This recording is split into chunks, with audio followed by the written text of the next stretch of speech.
Ողջույն, Ազատության ուղիղ եթերում դեպի խորհրդարան նախագիծն է։ Քարոզարշավի ավարտին մնացել է ուղիղ 1 շաբաթ, դեպի խորհրդարանի եթերում մենք ներկայացնում ենք քարոզարշավը այլ տեսանկյունից։ Առաջիկա րոպեներին ամեն ինչ լինելու է խորհրդարանական ընտրությունների մասին։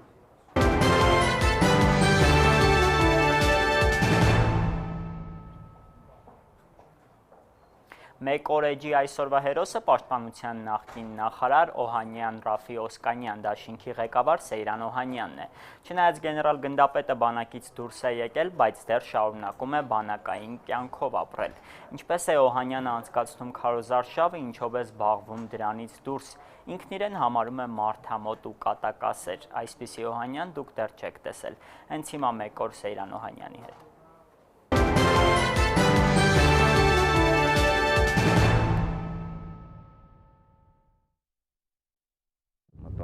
Սեյրան Օհանյանը հատկապես նախընտրական շրջանում պետք է լուրջ լինի, տանն են այդպես ասել։ Ասում են լուրջ եղի, զգուշ եղի,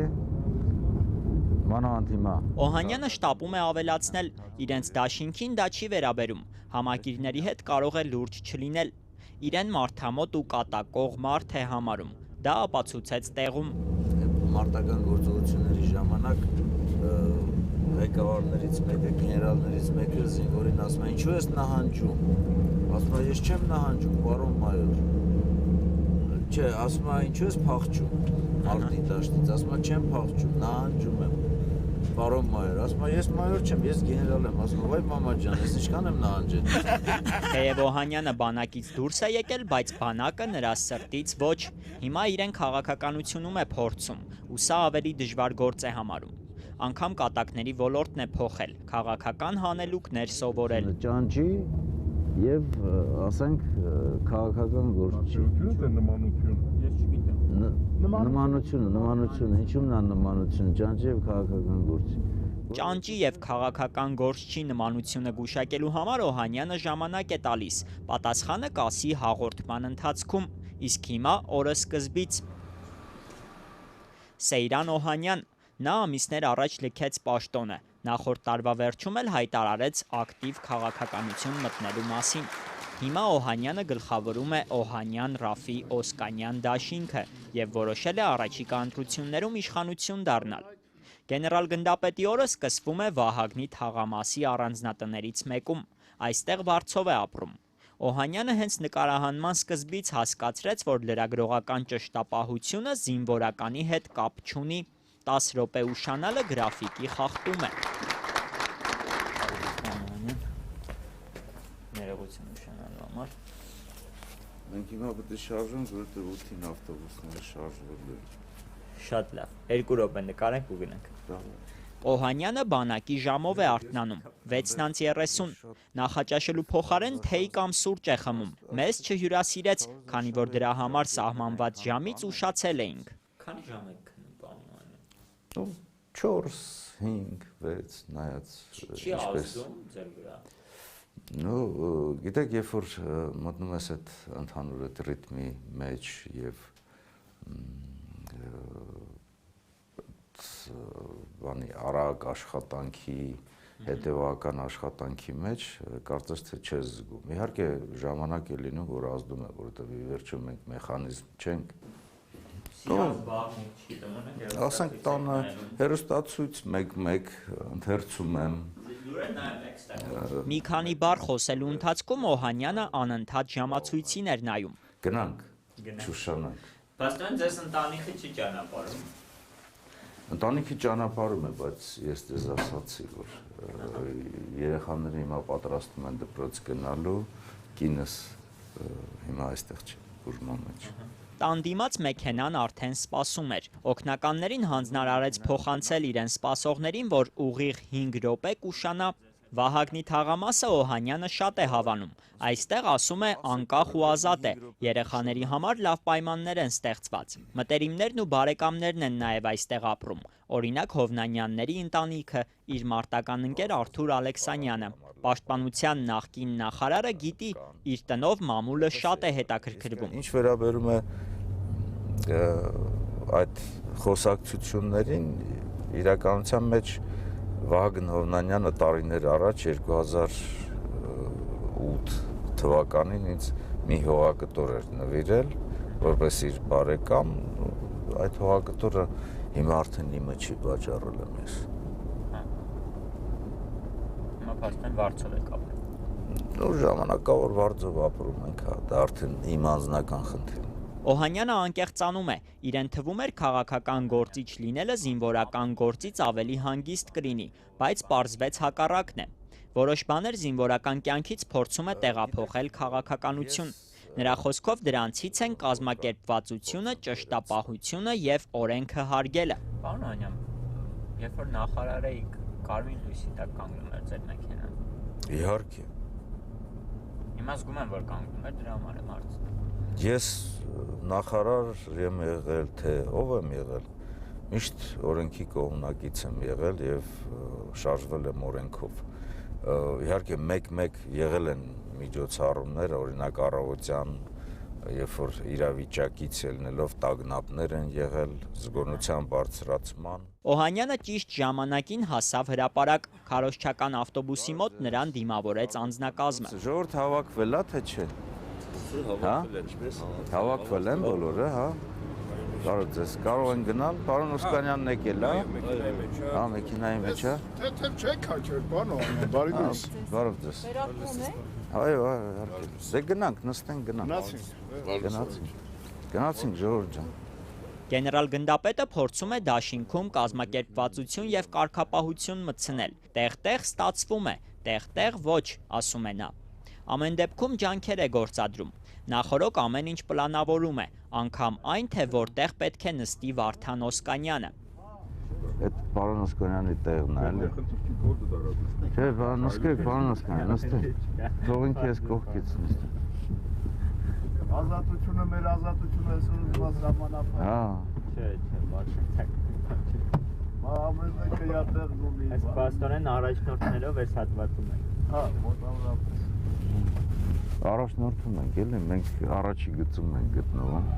Առաջին գծում լինելը Օհանյանի պնդմամբ պատիվ է։ Ավտոբուսի առաջին նստատեղերին նստելով կրակը իրենց վրա են վերցնում։ Իդեպ առաջին շարքում Օսկանյանն էր նստած, իսկ Օհանյանն ու Մարտիրոսյանը երկրորդ շարքում էին։ Մենք առաջնագծում ենք, սա առաջնային գոտին է կարելի ասել։ Սա պաշտպան պաշտպանական։ Այդպես է ստացվել, պաշտպանական առաջի գիծն։ Լավ եք պաշտպան։ Քանի որ մենք հիմա շարժման մեջ ենք, կարելի ասել, որ սա ոչ թե պաշտպանական առաջի գիծն է, այլ մեր հարձակման առաջի գիծն է, առաջի շարակարգն է մեր։ Պաստորեն հիմա արձակվում են։ Իհարկե գնում ենք առաջ, անպայման, մենք պաշտպանության մեջ չենք։ Գրավելու մարդկանց սրտերը։ Մարդկանց սրտերը գրավելու, մարդկանց հոգիները, մարդկանց մոտ ինչ-որ բան արթնացնելու։ Դաշինքը այսօր քարոզարշավ կանցկացնի Գեղարքունիքի մարզում։ Հետախուզությունը, այսինքն համակիրները գեներալ գնդապետին փոխանցել են, որ իր այցով մարզում նոր համակիրներ ձեռք կբերեն։ Առավոտյան 8-ին շարժվելը ըստ Օհանյանի նորմալ է, մեկ-մեկ ավելի շուտ են սկսում քարոզարշավը։ Պաստորեն սենց առավոտ շուտ բոլորին քնից անում եք, որ գնաք քարոզարշավի, մեղք չեն։ Ո՞վ է մեր։ Պարոն Օսկանյանը, պարոն Մարտիրոսյանը։ Մեր թիմը շատ լավ համախմբված գաղափարական թիմ է եւ մենք լավ կոլեկտիվ ենք այսօր ձևավորել եւ միասնական ջանքերով գնում ենք դեպի առաջ։ Պաշտպանության նախկին նախարարը հպարտությամբ շեշտում է, որ իր ղեկավարած դաշինքի ուղիղ 98%-ը բանակում ծառայել է։ Օհանյանը ուսումնասիրել է, օրինակ դաշինքի շտաբի պետ Արմեն Մարտիրոսյանը շատ լավ է ծառայել։ Իսկ երբ որ մարդը ծառայեց, չի օրինակ ձեր թիմում դա խնդիր է։ Գիտեք, Օրինակ պարոն Օսկանյանը ծառայել։ պարոն Օսկանյանը հաշվի առնելով իր տարիքը, իր ծառայությունը անց է կացրել դերևս Սիրիայում է եղել այն ժամանակահատվածում, այսինքն պարոն Օսկանյանի ծառայությունը, պարոն Օսկանյանի ծառայությունը մեր հայրենիքին այլ հարթության մեջ պետք է տեսնել, դիվանագիտական հարթության մեջ։ Օսկանյանի ծառայած չլինելը Օհանյանի համար խնդիր չէ, ասում է քաղաքականությամբ զբաղվելն էլ է ծառայություն։ Ճանապարհը շարունակվում է։ Պաշտպանության նախկին նախարարը պատմեց, որ իր մասով համակարգը շտկել էր, բայց ընդհանուր անվտանգային խնդիրները լուծելու համար ամուր թիկունք է պետք, զարգացած տնտեսություն։ Վաղուց էր ցանկանում համակարգից դուրս գալ, որոշումը մեկ օրում չի հասունացել, բայց ասում է, չէր գնում այդ քայլին, քանի որ վերջին տարիներին սահմանում լարված էր եւ մարդիկ կմտածեին, թե վախեցել է։ Երբ որ պաշտոնյա եք, այդ ամեն ինչը չէիք ասում, ինչ եք հիմա ասում։ Երբ որ պաշտոնյա էի, ես այդ ամեն ինչը ինձ վերաբերող մասով ես ասել եմ այնտեղ, որտեղ որ պետք է եւ ում որ պետք է։ Հիմա փորձելու է ժողովրդի օգնությամբ լուծել ընդհանուր խնդիրները։ Այդ հարցում նրան օգնում են նաև զինվորական ընկերները։ Մենք սպասում։ Մեր ռեյտինգային տեխնացու Մելքոնյան Գագոնես, գա։ Գեներալ։ Ու գնանք։ Պաստորեն զինվորականները շատ են։ Շատ։ Հա։ Առաջի համարը զինվորական է, վերջի համարը զինվորական։ Վերջինն է։ Հարաբոյմանվելն է։ Գեներալ լեյտենանտը եկավ, ճանապարհը շարունակում են։ Գյուղերից մեկի մոտ Օհանյանին ճոխ ընդունելություն էր սպասվում։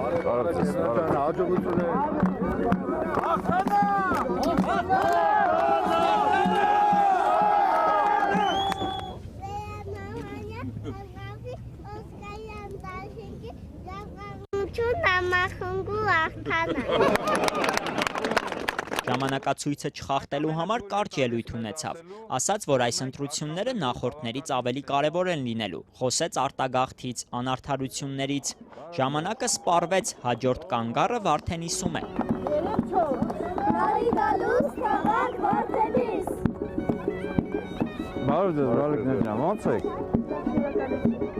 Սեյրան Օհանյանը պնդում է, որ ընտրությունների արդյունքում պարզ կդառնա, թե ով է ընդդիմադիր, բայց այսօրվա իշխանություններին ինքը ընդդիմադիր է, որպես ապացույց խորհուրդ է տալիս հետևել իր հռետորաբանությանը։ Տնտեսության մանավանդ փոքր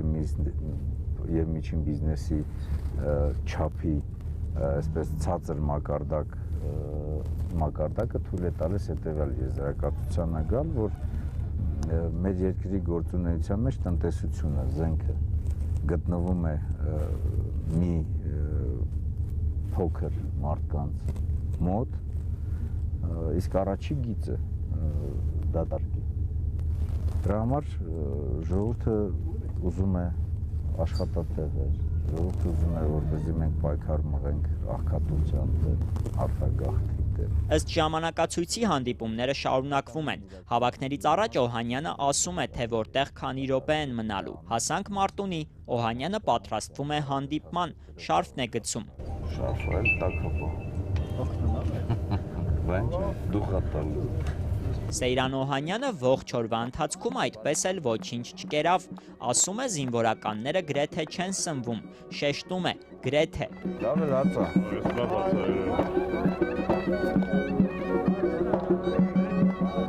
Հորոպոր տղեր, հորոպոր քուրեր, բարի օր ձեզ։ Օրը շարունակվում է։ Օհանյանը պատմեց, որ դաշինք ղեկավարելը բանակ ղեկավարելուց բարդ է։ Օրինակ Գեղարքունիքում այդ հարցում իրեն օգնում է տեղում առաջադրված ռեյտինգային տեխնացու գեներալ լեյտենանտը։ Ցուցակում մոտ 100 գնդապետներ էլ կան։ Գնդապետներ շատ կան, որոնց մի մասին գեներալ կտանք էլի ապագայում։ Որ հաղթեք տալու եք մասը։ Հաղթելուց հետո, ոչ թե որ հաղթեք, այլ հաղթելուց հետո։ Հաստատել։ Իհարկե։ Այդպես չի, պարոն գեներալ։ Գեներալները շարունակում են քարոզարշավը։ Հիմա զինվորականները քաղաքականությամբ են զբաղվում, քաղաքական հարցեր քննարկում։ Մենք մարտական ընկերներով երբ որ հանդիպում ենք, մենք այսպես ենք ասում կատակով, էլի, ասում ենք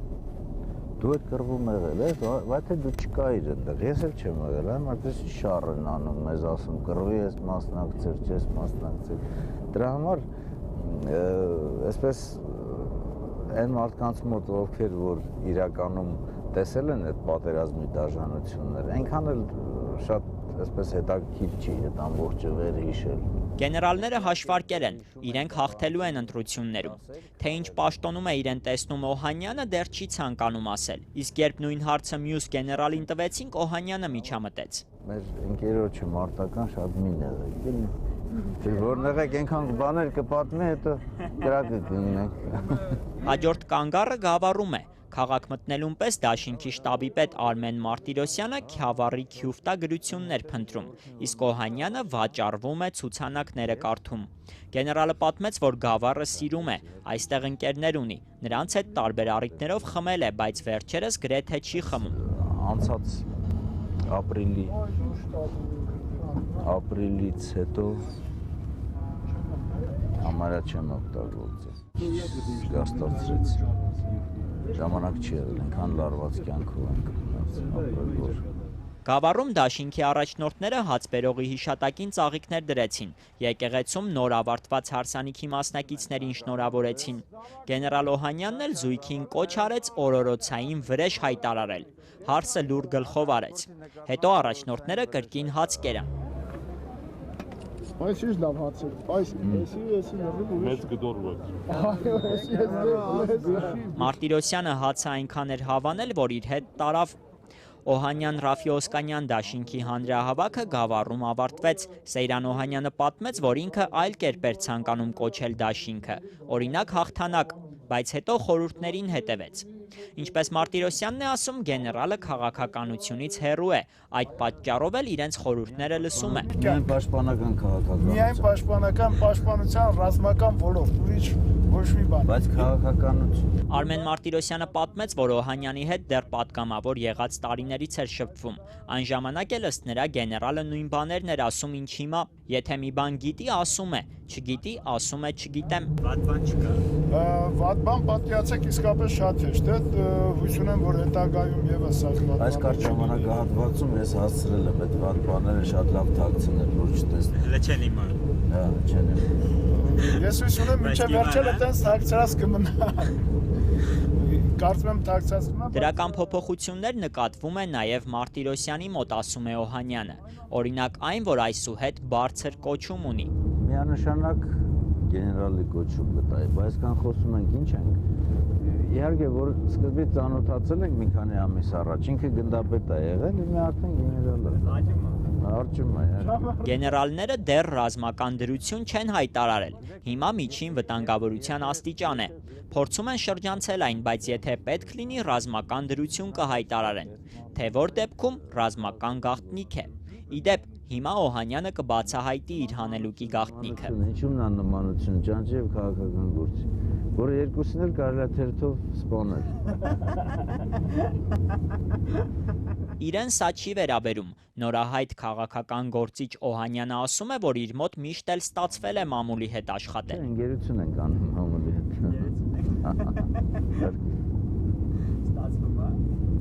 Արմեն Մարտիրոսյանն էլ հավելեց, որ իրենց դաշինքում բոլորն են ճիշտ աշխատում մամուլի հետ։ Օրինակ, մի քանի ամիս միավորվելու շուրջ քննարկումներ են անցկացրել, բայց ոչ մի այսպես կոչված աղբյուրից մամուլին տեղեկատվություն չի հասել։ Օհանյանը պատճառը գիտեր։ Հիմա աշնանը աղբյուրները ցամաքում են, թե նորից սկսում են բանալ։ Աշնանները տամեն։ Իրանց մոտ մշտապես Չէ, գառնանը սկսում են աղբյուրները ավելի բանալ, շարժվել։ Աշուններ, դրա համար ոնց որ ցամաքած էին այդ աղբյուրները։ Իր մասին կատակներ Օհանյանը չի հնարել, ոչ էլ լսել է։ Ինչպես շեշտել էր, ինքը լուրջ մարդ է, հարցազրույցներն էլ միշտ լուրջ է տալիս։ Փողկապս հանեմ։ Պաշտոնական չի։ Փողկապը հանում եք, արդեն պաշտոնական չի։ Օրորոցները Իսկ հիմա, քանի դեռ Օհանյանը հանգստանում է, մեկ կարևոր դրույթ նրա ղեկավարած դաշինքի ծրագրից՝ օրորոցային վրեժ։ Օրորոցները շատացնել, այսինքն երեխաների քանակը դե ես զինվորական ձևով եմ այսպես ասում։ Ուսումնասիրել է նաև միջազգային փորձը։ Օրինակ Հնդկաստանի որոշ հատվածներում երեխաներ ավելի շատ են ծնվում, քան մյուս վայրերում։ Ինչու՞։ Որովհետև գնացները գնում են եւ նաեւ գիշերները մարդկանց արթնացնում են, իսկ իրենք մտածում են մեր իմաստուններից մեր սևակի խոսքերը, կորցված է այն գիշերը, որը որ նոր երեխայի ծնվելու հիմք չի դրվում։ Օրորոցային վրեժի իրագործման հարցում կարևոր է նաև ամուր ընտանիքը։ Օհանյանը սեփական փորձով է խորհուրդ տալիս ամուսնանալ։ Ես ունեմ շատ գեղեցիկ կին եւ շատ եմ սիրում իմ ընտանիքը եւ կարևորում եմ նաեւ իմ կնոջ դերակատարությունը մեր ընտանիքի առօրյա խնդիրներն իրականացնելու համար եւ կարեւորում եմ կնոջ գրագիտության աստիճանը։ Սեյրան Օհանյանը կարևորում է ընտանիքում կնոջ դերը, նրա իրավունքները։ Ամուր ընտանիքի համար կինը պետք է երջանիկ լինի, իսկ այժմ մի քանի գործնական խորհուրդներ։ Դե ամենամեծ բանը, ասենք, կնոջը անակնկալներ կատարելն է, ասենք, ծաղիկներ նվիրել, հրավիրել ինչ-որ միտեղ, այդ ընտանիքի կարելի ասել հոգսերից կտրելու համար ինչ-որ ճանապարհորդություն պլանավորել եւ իրականացնել։ Իհարկե արել եմ ես, մեկ արել եմ։ Սա Օհանյանի օգտակար խորհուրդների մեկ հատվածն է, այլ ծրագրեր էլ ունեն։ Դրանց ծանոթանալու համար խորհուրդ է տալիս հետևել իրենց քարոզարշավին, իսկ ինքը հետևում է ժամանակացույցին, շարժվելու ժամանակն է։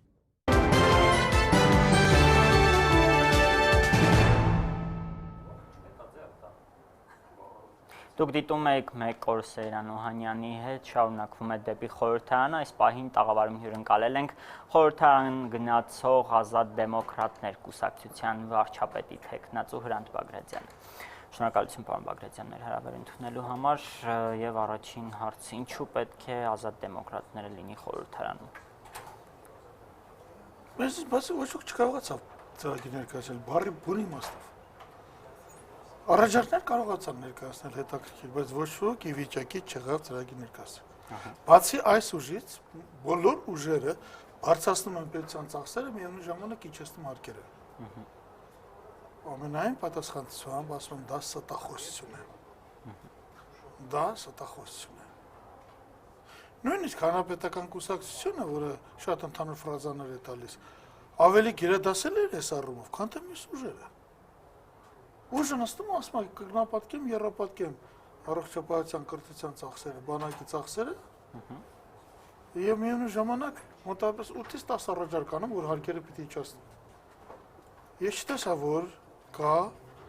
լուրջ մտահոգություն։ Ես չտեսա, որ մարդիկ նույնիսկ հասկանում են, թե ինչ ծանր վիճակում ենք եւ ինչքան նուրբ քայլեր են պետք։ Եվ եթե նայեք,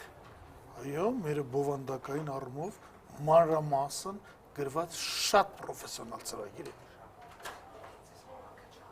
Մյուսները չեն կարողանում ծրագիր գրել, բոլորինը կարդացել եք բամբար։ Բայց հիմա վարչապետ ենք ընտրում, մենք ըստ էության պարլամենտական հանրապետության խորհրդարան ենք ընտրում, մենք կառավարություն ենք ընտրում ժողովուրդը։ Եթե չեն կարող ուր են մեյդանը գնում։ Լսեք, հո խոսելով չի, հո փող բաժանելով չի։ Այս երկիրն ով է կառուցելու, ամսի 3-ին, ապրիլի 3-ին 4-ին բոլորս գլխներս են խփել, ասելու ենք ինչ արինք։ Էլ ընտրություն չկա, առաջ մի քանի ընտրություն կար, էլ համապետական ընտրություն չկա, մի հատ խորհրդարան է մնացել։ Մարդիկ չեն գրում, մարդիկ ոչ ոք չի գալի բանավիճ։ Ինչ բանավիճ է։ Մենակ պատտվում են իրենց երևակայելով, որ իրանք որպես անց վարկանիշ ունեն, հո վարկանիշով չի։ Այս է, դրա համար մեզ պետք է ընտրեն անպայման բարեխիղճ ձևով գրված առանց պորոտախոսելու,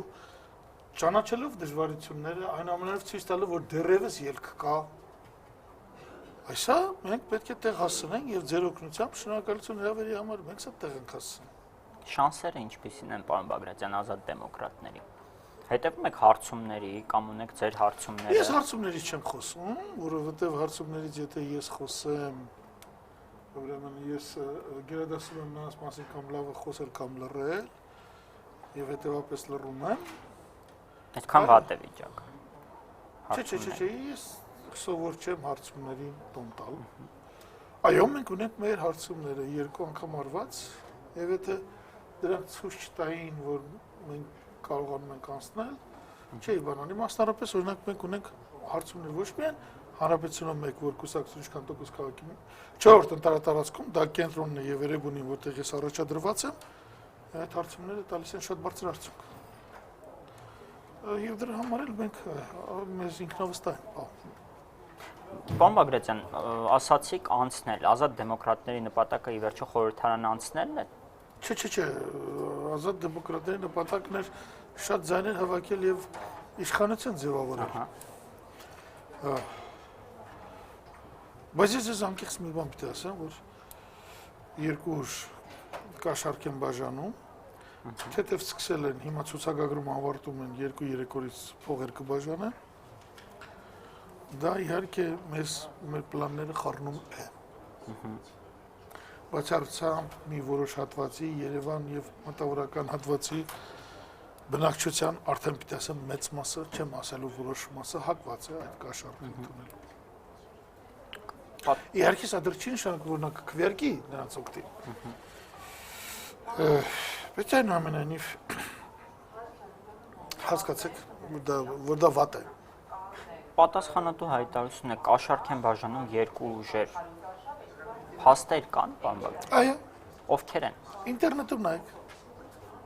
Էլ ձայնագրություն, էլ խոստումներ, էլ ցուցակագրման հետ մենք մեր ընտրատարածքում հատկապես Էրեբունիում բախվել ենք բազմից։ Որ կուսակցությունների մասին է խոսքը։ Ես ասացի երկու կուսակցությունում միթե դժվար է Չեք հասկանալ, ուզում ասել։ որոնք ամենաբարձր ռեյտինգ ունեն։ Ըստ հարցումների, ճակերտավոր ասած։ Ծառուկյան դաշինք եւ հանրապետական պարզ է։ Եվ սա ձեր շանսերի վրա փաստորեն ազդելու է։ Մեր շանսերի վրա չի ազդել այն առումով, որ մենք անցնենք, թե չէ, բազմիվ մարդիկ էլ կան, որոնց աչքին մենք երևում ենք։ Եվ կան ուժեր, բացի մեզանից, որ չեն բաժանում եւ հավանաբար նրանք էլ ձայներ ունեն։ Բայց այնուամենայնիվ, այո, երբ որ բաժանում ես, հատկապես գյուղական բնակչությունը, քաղաքներում այդքան չէ, եթե վերցնում են, իրանք էլ գնում ձայնը տալիս են։ Այդ առումով գյուղացիները ճակերտավոր ասած ազնիվ են։ Կաշառքը վերցնում են, տալիս են։ Գնում են տալիս։ Ազնիվ։ Քաղաքներում ազնիվ։ Այո, ազնիվ են, ազնիվ։ Պարոն Բագրատյան, ինչով են տարբերվում ազատ դեմոկրատները մյուս ուժերից, ովքեր մասնակցում են։ Մենք մյուս ուժերից տարբերվում ենք նրանով, որ նրանց ընդհանրապես նման չեն բոլոր հարցերում։ Բացարձակապես բոլոր։ Բացարձակապես։ Մի հարց էլ չկա նմանություն։ Ոչ մի հարց։ Ոչ մի հարց չկա։ Այո։ Շատ Խորության մեջ ոչ մի հարց։ Մենք միակ ուժն ենք, որը անկեղծորեն ժողովրդին ասում է, զգուշացեք ԳՏՄ-ից, այդտեղ երևի զարգացում չգտնեք։ Մենք միակ ուժն ենք, համենայնպես ես այն քաղաքական գործիչների մարդկանց ասում եմ, հավասարապես չի կարելի 21-րդ դարն է, չի կարելի ապավինել մեկ պետության, մեկ քաղաքական ուժի, չի կարելի պատկերացնել փոքր եղբոր դերում, դա կոմպլեքս է, այդ բարդությունից ազատվեք ժողովուրդ։ Այո։ Այդ առումով այո միակ ուժն ենք։ Կան բաներ, որ ընդհանուր ձևակերպման մեջ համընկնում են որոշ այլ քաղաքական ուժերի մեջ, բայց երբ որ խորանում եք, մենք միակն ենք, որը ցույց է տալիս ինչպես ավելացնել բյուջեի եկամուտները։ Աճապավել, հետո ծախսերն ավելացնել։ Եվ ըստ որում մենք շատ մեծ ապագա չենք խոստանում սոցիալական համարելով, որ երկրի վիճակը ծանր է։ Այդ առումով մեր խոստումները նույնիսկ ավելի համեստ են, քան թե հանրապետականին, հասկանում եք։ Բացառությամբ թոշակների, կենսաթոշակների եւ նվազագույն աշխատակցության, որտեղ լուրջ քայլ կանենք, որովհետեւ դա կապված է ստվերային տնտեսության հետ։ Այնուամենայնիվ մենք չեմ կարծում, որ նման ենք որևիցե մեկին։ Պարոն Բագրատյան, վարչապետի թեկնածուն եք, ի վերջո կդառնաք վարչապետ։ Արժանի եք դառնալու եւ կդառնաք։ Անպայման, որովհետեւ անպայման դառնալու կուսակցությունների մրցակցությունը մի կողմ թողնենք։ Ես չեմ տեսնում մի քաղաքական գործիչ, որ այսօր վարչապետին վել կեցվածք է բանանում։ Թերևս Ախոյան է գործող վարչապետ Կարեն Կարապետյանը։ Չի կարելի ասել, որ նա ընդհանրապես հեռու է, բայց նա էլ չի ասում եւ ըստիս չգիտի այն, ինչ որ պետք է երկրի տնտեսությանը լիարժեք ձևով։ Փաստորեն միայն դուք եք այստեղ մնում։ Այո, ես կարդացեք ծրագիրը։ Ով է կոնկրետ այդպիսի բաներ գրել։ Ինչ կփոխեք, պարոն Բագրատյան, էական բաները, որոնք են որ Վայ, 133-ից ինչպես ասեմ, ամփոփեմ, ես կարամ սենց ասեմ։ Կարամ 3 կարևոր միտք ասեմ, կարամ 1 կարևոր միտք ասեմ, կարամ 10 կարևոր միտք ասեմ, կարամ 30 կարևոր միտք ասեմ, կարամ 133 կարևոր միտք ասեմ։ 133-ը երկար կլինի, եկեք 3-ը։ Առաջինը ապակենտրոնացում։ Բյուջետային համակարգի եւ այլն կառավարման որոշումների ընդունման ապակենտրոնացում։ Ինչ է դա նշանակում։ Դա իր հետևից բերում է տեղական համայնքների ինքնաբավության աստիճան, տեղերին հարկեր թողել եւ այլն։ Փոքր միջինին առաջ փխել, օլիգարխների մասշտաբի էֆեկտը հարկել լրացուցիչ ձևով եւ այլն։ Երկրորդ, կառավարության դերի բարձրացում այն մասը, որքանով ռեսուրսները կենտրոնացված են։ Այսինքն օրինակ, զբաղվածության խնդիրը ոչ թե կառավարությունն է լուծում, այլ կառավարությունը նպաստում է բոլորին ինքնազբաղվածության աճով, կանգնում է փոքր ու միջին բիզնեսի կողքին։ Կառավարության դերը բարձրանում է, կենտրոնական բանկը զբաղվում է միայն դրամավարկային քաղաքականությամբ, գնաճ-մնաճ կենտրոնական բանկը չի զբաղվում։ Ներդրումային ամբողջ քաղաքականությունը կենտրոնական բանկից ասում է կառավարության իրավասության տակ, որովհետեւ կառավարությունը գեներացիա ներդրումներ եւ այլն եւ այլն։ Եվ երրորդ ամենակարևորը Արժանին մատուցելով նա որ կառավարությունը ինքը լուրջ աշխատատեղեր կստեղծի, ինչպես մենք ասում ենք 140,000 աշխատատեղ, այնուամենայնիվ կառավարության հիմնական դերը ինքնազբաղվածության աճն է, ոչ թե ավելի շատ ոչ թե աշխատատեղ ստեղծելը, այլ օգնել, որ ամեն մարդ ստեղծի իր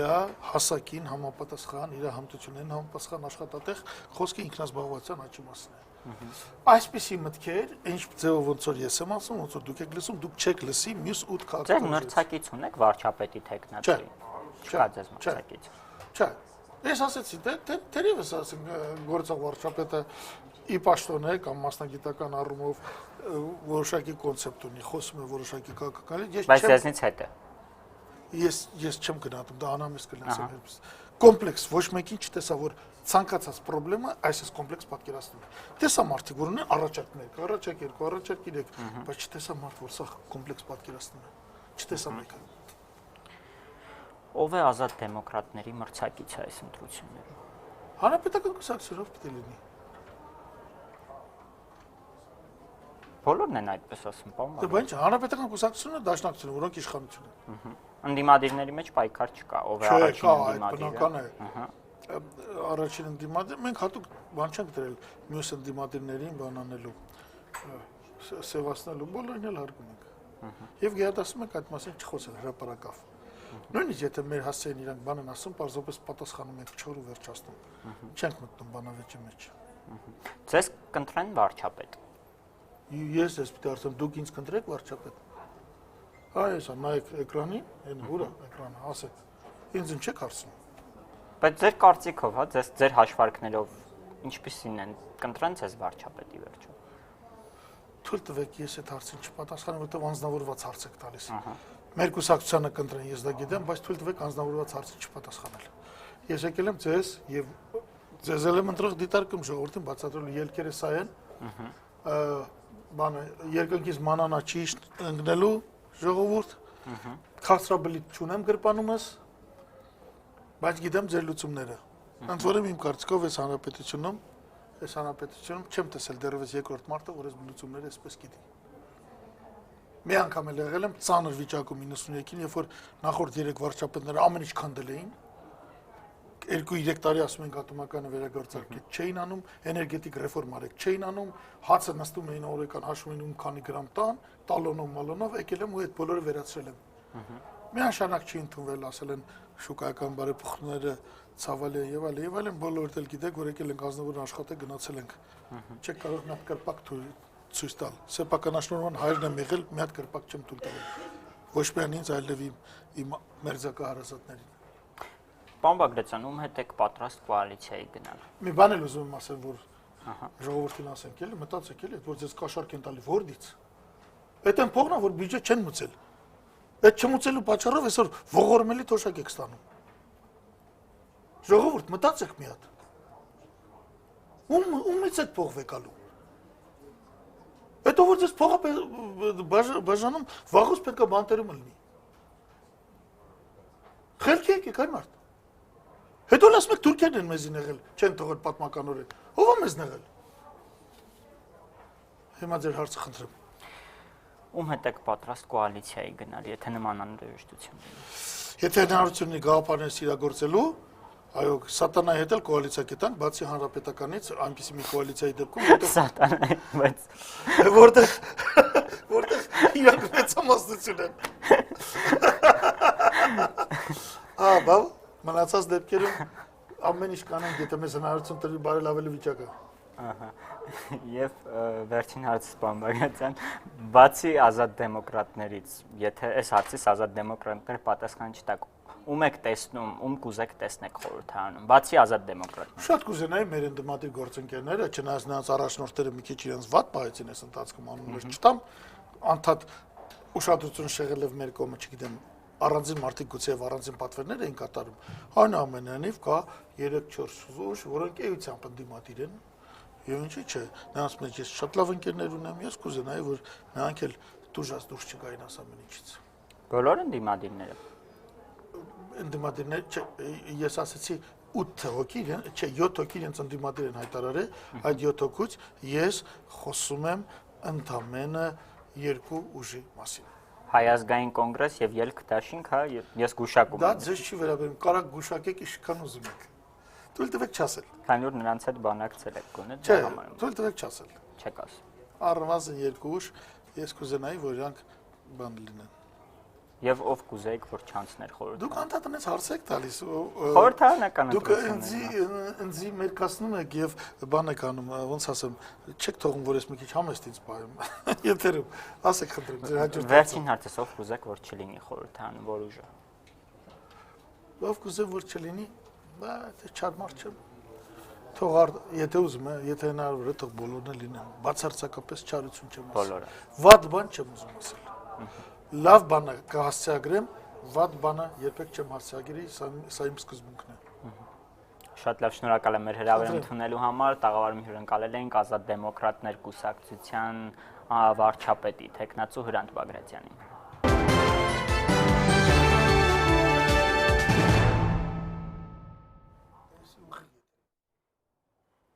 Դեպի խորհրդարանն է ուղիղ եթերում, իսկ հաղորդման այս հատվածում հարցումներ։ Ազատությունը Սյունիքի, Տավուշի, Լոռու մարզերում եւ Երևանում հարցումներ է անցկացրել բարձելու համար, թե ինչ կարծիք ունեն քաղաքացիները ընտրություններին մասնակցող քաղաքական ուժերի տնտեսական ծրագրերի մասին։ Մի երկու հոգու եմ հավատում, մնացածներին չեմ հավատում։ Ինչին եք կոնկրետ հավատում, որ ինչ կլինի, իրանք կկարողանան փոխել։ Օրինակ ես Կարեն Կարապետյանի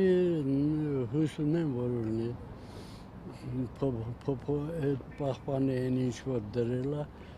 գոնե այդ շարունակի։ Հետո Ռաֆի Հովհաննիսյանի մնացածներին չեմ հավատում։ Իսկ որ ասենք խոստանում են իրանց ընտրվելու դեպքում աշխատավարձերը կբարձրացնեն, թոշակները կբարձրացնեն։ Չեմ հավատում։ Որտեւ երեք ֆինանսների մինիստրը նախարարը ասեց, որ բյուջեում այդ փողը չկա։ Բայց իրանք ասում են մենք գանք իշխանության կանենք։ Ամա ինչ ասեմ, ստի տոպրակներ են։ Ինչ որ խոստանում են, այսօրվա տվյալներով չեն կարող կատարել։ Գիտեք ոնց, աշխատավարձի ավելացման առումով չեմ հավատում, բայց թոշակների ավելացման առումով ես դա հավատում եմ։ Ինչու՞։ Որտեվ հնարավորություններ ունի, այո, պետությունը թոշակառուի աշխատավարձը ավելացնի։ Հետևում ենք չենք հավատում։ Ինչու՞։ Ինչու՞։ Դեռ այդ հարցը ձեր մոտ կա, հա, ինչու՞։ Որտեվ նախկին խոստումները երբևէ չեն կատարվել։ Իսկ ինչ որ խոստումներ հիշում եք, այս Քարոզ Արշավից ինչ են Այս խոստանում։ Քարոզ Արշավին շատ չեմ հետևում։ Առողջությանը վնաս։ Ասենք ասում են աշխատավարձը կբարձրացնենք, թոշակները կբարձրացնենք, չգիտեմ։ Չեմ հավատում, ընդհանրապես չեմ հավատում, ոչ աշխատատեղեր ստեղծելուն, ոչ բարձրացնելուն, չգիտեմ, փորձը ցույց է տալիս, որ մարդիկ միայն ստեղից հեռանում են։ Ես գիտեք ինչ կա, այս 25 տարի, 18 տարի հանրապետականը ղեկավարում է եւ 350,000 անվերադարձ գնացել են, էլ դրանց ոնց հավատամ։ Ինչին հավատամ։ Գնացել են, չկան։ Ձեր կյանքը կփոխվի այս ընտրություններից հետո դեպի լավը։ Չորտեղ հույս ունեմ, բայց այս 25 տարի ես ոչ մի բան չեմ հավատացել։ Արդեն խափված եմ, միջև առեսօր խափված եմ։ Ես հավատում եմ Կարեն Կարապետյանի խոստումին։ Ես ափսոսում եմ, որ այդ մարդը այդ ավազակների հետ է։ Այդ կարող է։ Հիշում եմ, լավ ընթերցում եմ, որոշումս կայացրել եմ, ոչ մի բան չեմ ասի առայժմ։ Ասում են աշխատավարձերն են բարձրացնելու, աղքատությունն են կրճատելու, բոլոր քաղաքական ուժերն են ասում։ Իհարկե, Լինելու է այդպես բան հավատում եք։ ես հավատում եմ։ Մեր հանրապետությանը, Հայաստան հանրապետության ամեն ասածին հավատում եմ։ Երևի միամիտ եմ տարիքի բերմամբ կարող է եւ։ Մի խոսքով Կրծունից բավարարում է, որ հույս ունենամ եւ հավատամ։ Ոչ մեկին էլ չեմ հավատում։ Ինչի՞։ Անկեղծ ասած։ Չեք գնալու ընտրությունների։ Գնալու եմ։ Բայց եթե ինչ-որ մեկը հավատ ներշնչած լիներ, արդեն որոշումս կայացրած կլինեի։ Բայց դեռ չեք կողմում։ Չէ։ Ինձ թվում է բոլորն էլ առաջին հերթին իրենց շահերն են հետապնդում, ոչ թե երկրի վիճակն է իրենց անհանգստացնում։ 6 միլիարդ արտաքին պարտք ունեցող երկիրը կյանքում չի կարող թոշակ ավելացնի։ Այդ հերթական սրտերը, որ ժողովրդին ենա կերակրած պահում են այդ սրտերով։ Այդքան բան կասեմ ազի չեմ, բացարձակ հույս չունեմ։ Որպես թոշակառու ես ասում, ոչ, որպես այս քաղաքի, որպես Հայաստանի 70 տարի այստեղ ապրած եւ աշխատած ամեն ինչս իմ տված այստեղ, я ни во что в это не չեմ հավատում։ Ուզում եք նեղացնել։ Չեմ հավատում։ Քանի տարի է հանրապետականը գործում եւ հայ չի մնացել։ Եթե Աստված չանի այս անգամ էլ հաղթի հանրապետականը, եթե հաղթեց, այս մնացածներն էլ են գնալու։ Պարզապես չգիտեմ, հավատ չեն ներշնչում։ Ես վստահում եմ Հայաստանում միայն Գագիկ Ծառուկյանին, նկատի ունենալով նրա արածները սեպտեմբերի 1-ին, ծերանոցներին, մեծահասակներին, ուսուցիչներին, որտեղ հասցրելա ձեռքը երկարացրելա։ Մեկի խոստումներին էր, միջև աչքով չտնած հավատալու բան չկա։ Նստում են աթոռների վրա բարձրանում ու մնացածին մոռանում են։ Ուղիղ 25 տարի այս ժողովուրդը արդեն լացը տա գալիս, որ դեմքներին նայում ես։ Ապշում ես, որ ոնց կարա հայ մարդը տես աղքատության մեջ ապրի։ Ում շնորհքն է դա։ Հիմա բոլորը ձգտում են դեպի Ռուսաստան։ Իրենց ապրուստը հայթայթ են այնտեղ, այս իշխանության հետ ոչ մի կապ չունենան, ոչ մի առողջություն։ Այդքան բան։ Ժողովրդի իր վստահությունը կորցրել է։ Ամենքն իր աթոռի մնա ձգտում։ Ինքը բարգավաճի, իր կողմնակիցներին, իր մտերիմներին։ Ողջ մասին մտածող չկա։ Հավատալու բան չկա, ինչ ում հավատաս։ Ամենքը իր աթոռակռիվ է, զուտ աթոռակռիվ մենակ իրանց գրպաններին։ Այ հավատում եմ Էդմոն Մարուքյանին, հավանում եմ շատ։ Կարելի է ասել, միջև այսօրվա համեմատ մեր Գագիկ Ծառուկյանը, որ ժողովրդին արել է այն, ինչ որ պետք է ժողովրդի կարիք են ունեցել գյուղերում։ Իսկ այսօր հետո թե կանի չի անի, դա ոչ ոք չգիտի, բայց իր խոստումը միջև այսօր կատարել է։ Մնացած կուսակցությունը դե նոր են նրանք սկսում։ Բացարձակ ծանոթ չեմ։ Ուղղակի չեմ հետաքրքրվում։ Կուսակցությունների ծրագրերին ծանոթ եք։ Ոչ մի բանի ես չեմ խառնում։ Ինչի՞։ Այնքան իրար նման են մեր փոքրիկ Հայաստանում հնարավոր չէ որ այնքան բաներ լինի որ ծրագրերը մեկը մեկից տարբեր լինի, մեկը մեկից չգիտեմ ինչ լինի։ Համարյա բոլորը նույնն է։ Հերիք էլի ժողովրդի համար մտածեմ մի քիչ էլ այս կուսակցությունները։ Ճիշտ է, խափողները շատ են խափում։ Ժողովրդի մոտ հավատ չկա էլի։ Որոշում են ժողովուրդը հույսերը փայփայում, որ կուսակցությունը իրանց ով կլի, իրանց համար կմտածի։ Աշխատավարձի բարձրացում, աշխատատեղի ստեղծում, թոշակների բարձրացում ու ավանդների վերադարձ, ամեն մի բանից է ժողովուրդը կարճիմա, ամեն մի գործից էլ հույսափայփայում, որ կարող է իրանց վիճակը լավանա, էլի ես ինչ գիտեմ։ Տենանք ով է հաղթում, ով է իր խոստումը ինչ-որ մի տոկոսով կատարում էլ է։ Կուսակցությունների խոստումներին հավատում եք։ Ինչ չեմ հավատում, կուսակցությունների խոստումների ոնց հավատամ։ Որևէ խոստում կհիշեք, որ որևէ կուսակցություն կամ տեխնացու տվել է, որ տպավորվել է ձեզ մոտ։ Խոստումները շատ են, ինչքան ասես կան, տարբեր բնույթի, տարբեր ինչ ասեմ։ Կարծում եք ընտրություններից հետո իրենց խոստումները կիրականացնեն։ Դե չեմ կարծում, բայց դե մեկը Գույսը չես կորցնում, էլի մարդ ես հավատում ես, ուզում ես ինչ-որ բանի հավատես։ Ցանկացած մարդը պիտի ձգտի ինչ-որ բանի հավատա, որ կարողանա իր կյանքը իմաստավորի։ Ոչ մեկին չեմ հավատում, ջիգեր, ոչ մեկին։ Ինչի՞ չեք հավատում։ Այսինքն որևէ խոստում հիշում եք, որ այս օրերին որևէ կուսակցություն կամ տեխնացու տվել է։ Չէ, դեռ ոչ մեկին չեմ հավատում, ես մենակ ինձ եմ հավատում, եկի Աստծուն եմ հավատում։ Իսկ տեխնացուներին ինչի՞ չեք հավատում, մտածում եք ընտրությունից հետո։ Ընտրվում են, ոչ մի բանով չեն օգնում, կարիքավոր ընտանիք եմ, ոչ մի բանով չեն օգնում, ոչ մի բանով։ Ոչ մեկին չեք հավատում, ինքներս մեզ էլ չեք հավատում։ Կարծում եք, որ ընտրվեն չեն անի, իրենց չեն կատարի խոստումները։ Չեմ կարող ասեմ։ Չէ։ Ինչի։ Հավատում չեք։ Մտածում եք, որ ընտրվեն ոչ մի բան չեն անելու։ Դե ինչ են անում վեր անեն։ Միջև հիմա ընտրվողները ինչ են արել, որ հիմա ընտրվածները ինչ անեն։ Ինչ որ խոստում կհիշեք, որ որևէ կուսակցություն կամ տեխնացու տվել է։ Այո, հիշում եմ, աշխատատեղեր բացելը։ Լրիվ ջահել հարցներ ենք, տանը նստած, ամեն օր կռիվ հոգսերի համար։ Ինչ են արել, որ հիմա ինչ անեն։